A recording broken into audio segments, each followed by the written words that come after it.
Spain is always great. We went back to Cáceres and Trujillo to cover off essentially King's Landing and its immediate surrounds. And I think those cities brought life to it. And you sense that there's a whole world there that's living and breathing at the feet of the Red Keep. Coming to Spain, suddenly you're on these sets and your disbelief is suspended and you are in Westeros. When you go to Spain, you're hit by big skies, bright sunshine, and beautiful old stonework. And I think the history is ingrained in the wood and the stone of a place, and that just influences you. You can't help it. Spain was so beautiful. It does all the acting for you. Being in environments like that, you don't really have to pretend.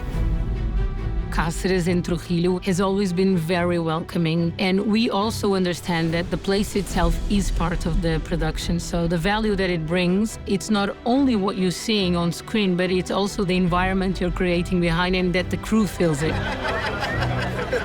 To shoot on real locations has the feeling of reality, of course, but it's more the smell, the feeling, the nature that's around you. There are all these elements that you have to play with. So when you see it on screen, all of these sensations come forward as well. I got to go to Spain, which was really cool, especially seeing as we were using the real architecture of Cáceres, because you're like, wow, places like this do really exist. These locations elevate the screen value of the show tremendously, and I think that was also one of the big discoveries of Game of Thrones, actually, where the producers saw that the perfect combination on screen is the combination of something real with enhanced CGI or art department. But these sets would never be the same without the real backdrop. Shooting in Spain was surreal because, for a start, the town that we were shooting in feels like somebody dropped lots of buildings on top of each other with staircases connecting them. And the set is it's just there. The other thing about Spain was the locals were phenomenal. I've been on some big shows, but I've never seen a fan base like this. The people of Cáceres and Trujillo are fantastic. We were very much welcomed. I was told that up to 60% of our extras appeared in season 1. So there's a real groundswell of support, which is wonderful to go back and experience.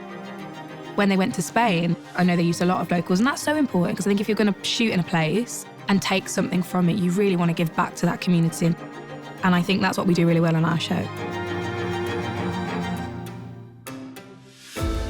In Trujillo, we had more than 300 extras. Here in Cáceres, we have an average of 150 to 200 extras per day. And the logistics behind that is tremendous because you have to fit them beforehand. Fitting 300 people with an average of 30 people per day with costume, makeup, everything in itself is, a TV show. Spain is a perfect spot for a production like House of the Dragon because of the hospitality of the people. No matter what you come with, they're open to listening. And that's what they have been doing on this show. And they'll be very happy to make it happen in the future as well.